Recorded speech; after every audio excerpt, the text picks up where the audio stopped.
xildhibaanada golaha shacabka Soomaaliya ayaa waxa ay ansixiyeen xeerarka hanti dhowrka guud ee dawladda Soomaaliya iyo sidoo kale sharciga xuduudaha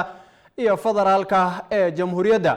taasi oo in muddo ah baarlamaanka Soomaaliya ay ka doodayeen dad badan ay u arkaan arrimahaasi wax badan ka bedeli doonaan xaaladda guud ee hanti dhowrka iyo sidoo kale tan xuduudaha oo tan iyo burburkii Soomaaliya aysan jirin cid si rasmi ah arrimaha xuduudaha uu habaysay ama ula socoto maadaama maamul goboleedyo uu wadanku u qaybsamay hadana warbixin arintaasi la xiriirta waxa magaalada Muqdisho nooga soo diray Maxamed Xuseen Axmed Daacad kulanka maanta xildhibaanada golaha shacabka Soomaaliya ay ku yeesheen Muqdisho waxa shir gudoominaya gudoomiyaha golaha shacabka Soomaaliya Maxamed Muuse Sheekh Cabdiraxmaan waxaana xildhibaanada ay maanta ansixiyeen laba hindis sharciyeed oo hore u soo maray akhrinta koobaad iyo labaad sharciyada ay maanta ansixiyeen xildhibaanada golaha shacabka Soomaaliya waxay kala yihiin sharciga hanti dhowrka guud ee dawladda iyo sharciga xuduudaha gudoomiyaha golaha shacabka Soomaaliya Maxamed Muuse Sheekh Cabdiraxmaan ayaa ka hadlay ansixinta sharciyadan wax ka bedelka sharciga hanti dhowraha guud ee dawladda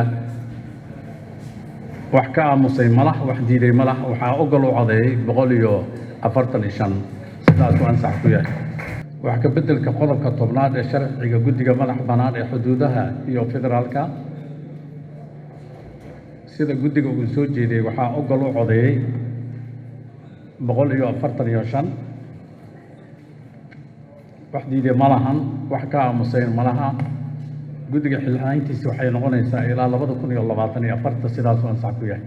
xildhibaanada golaha shacabka Soomaaliya ayaa maanta akhrinta koowaad marsiyay hindis sharciyeedka dhismaha hay'adda dhiirigelinta maalgashiga oo ay soo gudbisay wasaaradda qorsheynta qaranka waxaana sidoo kale akhrinta labaad marsiyeen dhismaha hay'adda diiwaangelinta iyo aqoonsiga dadweynaha hay'adda maalgashiga hay'addii la dhisayay waa garabkii ama aamkii ama garabkii maalgashiga qaabilsaneed inay market garayso maxaan ku dhahaa dalka in la maalgashado macnaha cid kasta maalgashato ama Soomaali qurbo joog ha maalgashato ama dad ajnabi ha maalgashadaano soo marka garabkaas waa garab takhasuskiisa wax kale aanan ahayn sida ugu fudud ee loo maalgashan karo waxyaabaha tasjiilaadka ay dawladda ogashahay soo waa promotionkii ay sameeyeen waa marka promotionka lagu ma aamini karo normally marka in hay'ado private ay suubiyaan waa inay jirtaa hay'ado dawli ah oo dalka si dawladeysan u market garayso sharcigan hadda marka inuu faa'iido leeyahay oo wax taraayo dalkeena wax u taraayo shaki lama gelin karo oo taraya laakiin hay'adan miisaaniyaddii lagu meel marin lahaa budgetkii iyo miisaaniyadda dalka ee hadda la sameeyo hooy ma ku jirtaa mise looma hayo lacag markii sharciga waagii hore sharci kastoo la soo gudbinayo waxaa lagu soo lifaaqi jiray miisaaniyaddiisa lagu soo lifaaqi jiray hadda waxaan moodaa wasiirada inayba arrintaas ay iska iloobeen xataa dastuurka ku qoran tahay ismaha hay'adda ama wasaaradda qorsheynta kaliya ku eg tahay ama wasaarado badan baa la leh sida ku cad sharcigan maalgashiga shisheeye oo soo bilowday taariikh islaan ku noqdo 1975 84 mar labaad la fiiriyay